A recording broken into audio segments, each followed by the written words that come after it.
And Sean, one of the things that I noticed right away in terms of your biography and where you come from, you're a working class kid to Bangladeshi parents. And in some way, your parents and then you experienced the American dream, but the part of it that often is not talked about in the way in which politicians fawn and talk glowingly about the American dream when they give mostly empty speeches about immigrants coming to the United States and they experience all the wonders of America. And I wonder if we could start by talking about the difficulties because of the financial system, which essentially is one of the reasons I think that you're running is to change that financial system, but the circumstances that your family found itself in after the 2007 financial collapse, which, as you well know, was caused largely by the greed on Wall Street.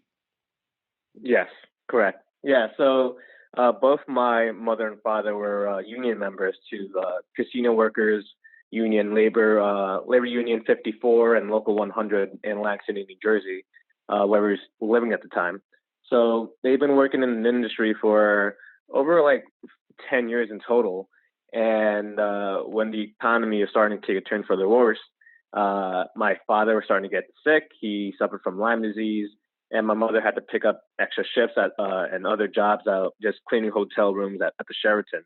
So um, I started realizing that things were just not turning for the worse for my family, but also for other families around us. Our neighbors across the street, our neighbors like 20 minutes away, my friends and family were all suffering the same fate.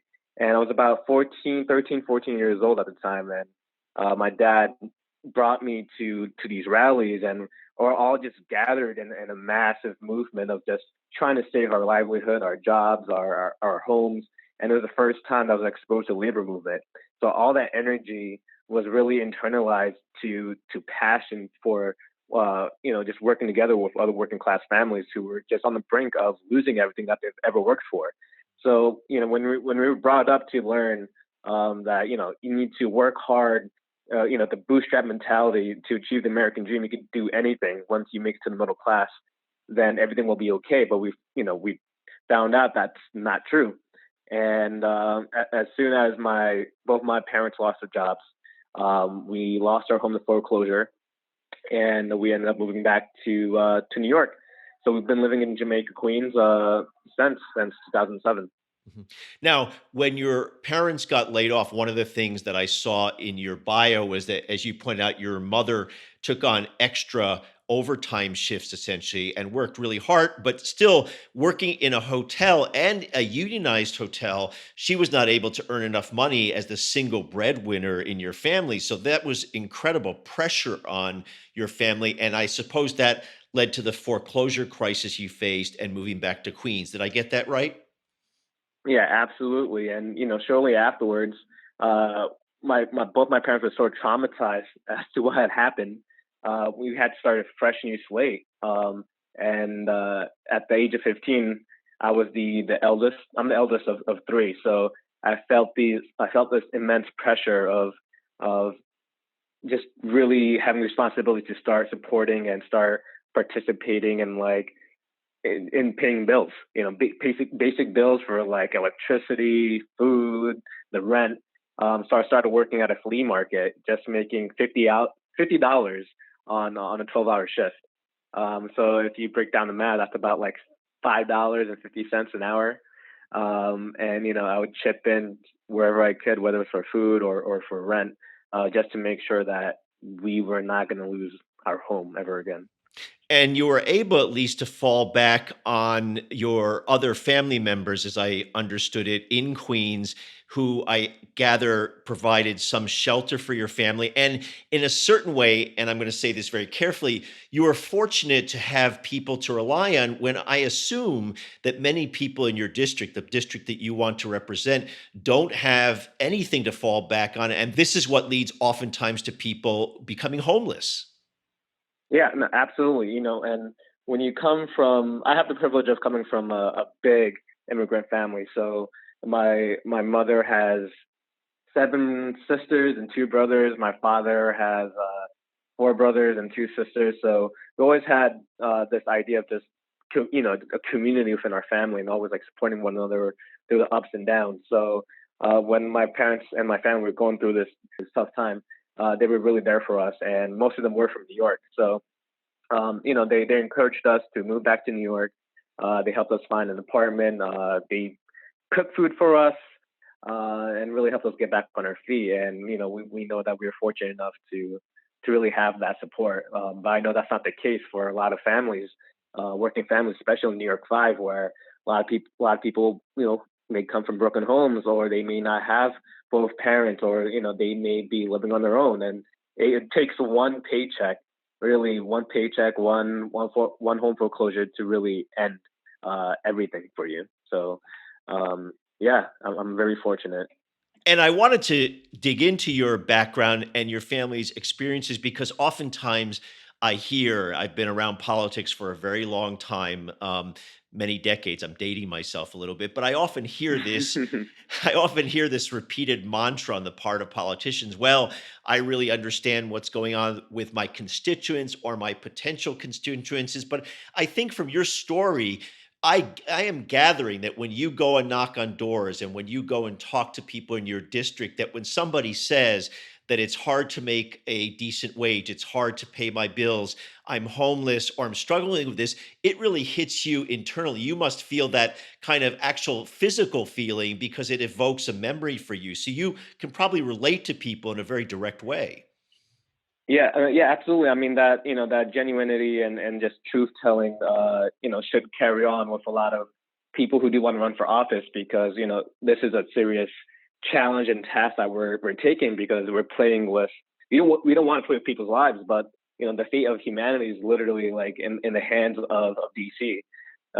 So whether it was canvassing for Alexandra Ocasio Cortez, or even canvassing for other candidates in the Midwest, I see that just talking to people who look just like me, who have like the same struggles and pains just like me, that we all are going through the same thing. And that, big money in politics plays a big role in that. That's something, I do advocate for. It's like I'm not taking any corporate PAC money whatsoever. So when I, talk about that, and they see that they could trust that you're fighting with them, not for them, but with them. And when I hear these stories, it really does break my heart, because I'm someone who wears their heart on their sleeve, so it does hit home.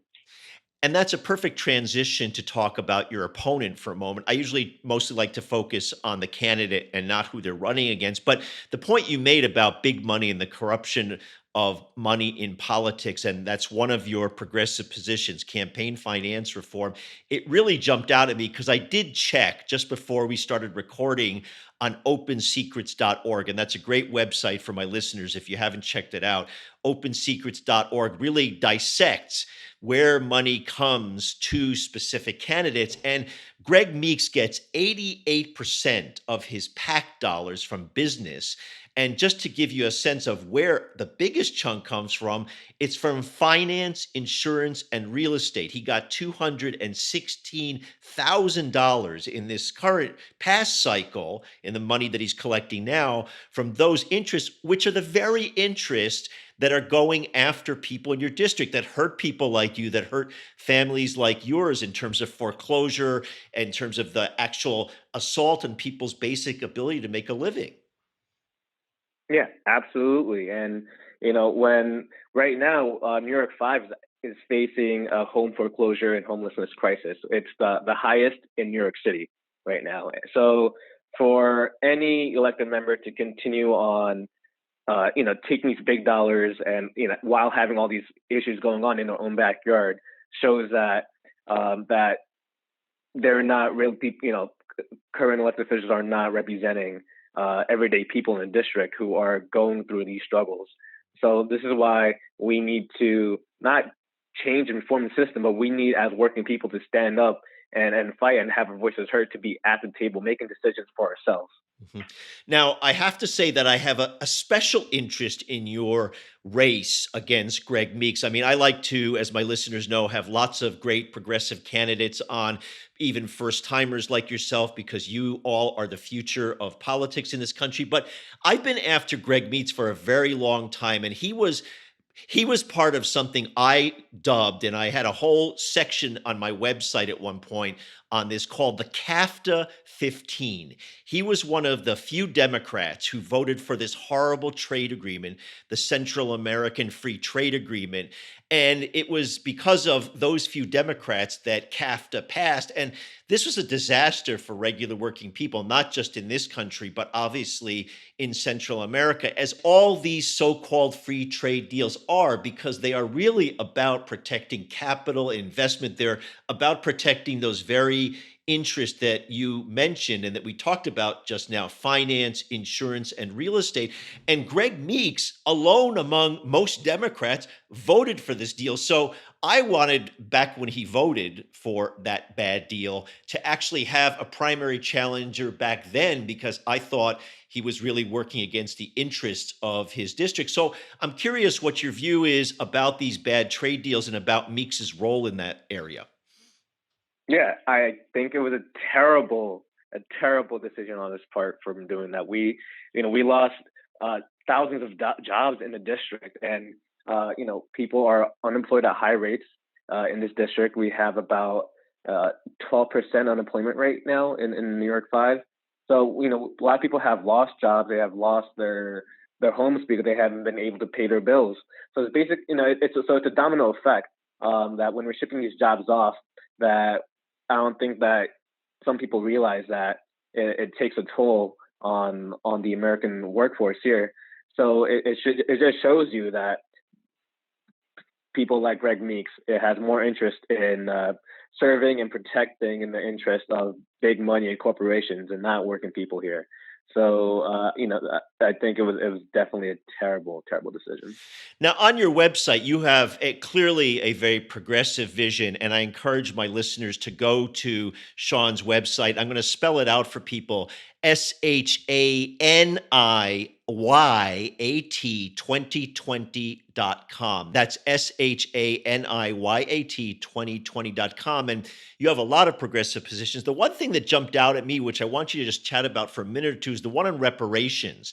And reparations has been talked about, especially in the past year or so. It's become a bigger issue. It's been raised up within the campaign. People have been a little bit hesitant to embrace it. The thing that jumped out at me, and I wonder if you can focus on this part, is you not only talk about reparations for Americans of African descent, really the result of slavery, you also raise the issue of Native Americans who, as you say, the US government stole land from and massacred. So I want you to talk a little bit about your vision about how reparations would work for Native Americans.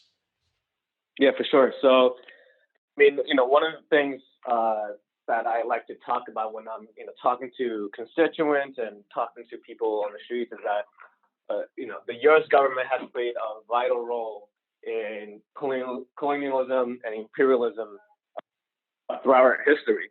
All over the world, Central, South America, even, in other parts of the world.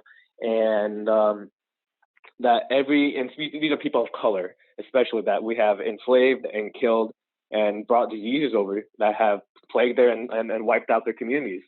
So whether we're talking about indigenous people, Native American tribes, or African American ancestors, people who have African American ancestors, especially from slavery, every person deserves to be reparated because of the wrongdoings that have been that's taken place on them. So, and it has shown that throughout a progression that they haven't been able to climb up because of how much of the effect that has had on their lineage. So even with Native Americans, for example, New York, it's on native land. There's a lot of towns and cities here where it still holds a lot of native artifacts, a lot of native land, and it's hard to even find these tribes and communities anymore because they're not around. But there are definitely tribes who are who want to go to D.C. and they have a say in the Congress, and I think that we need to have a representative from Native American tribes to be in Congress. We also need to, we've taken a lot of artifacts from these tribes and we need to give them back. It's just one way of just really holding ourselves accountable for the wrongdoings that we have done. And so, in our last minute or so, I always like to ask first time candidates what it's like on the campaign trail. You've been involved in campaigns as an organizer, and especially for Alexandria Ocasio Cortez's campaign, but it's different when you're the guy, you're the person who voters are Yeah. looking to or talking to. You are basically the central person. You are the target, if you will, both in a good way and a bad way. Mainly in a good way, you have to respond to people. You're out there. So what's it been like for you? Yeah, it has those days. I'm not gonna lie. It's a hit or miss, especially when you're running a grassroots campaign. It's always going to be a challenge. All the odds are stacked up against any grassroots candidate, but it's just a pleasure working with other people who share the same vision of just fighting for working class agenda in America. And we've been able to talk to so many people so far, and who want to volunteer, and that kind of just humbles me and just really shows that we have opportunity to make a difference in our district, in our homes. So yeah, I mean it's been overwhelming, but it's also been terrific. I wouldn't change for the world.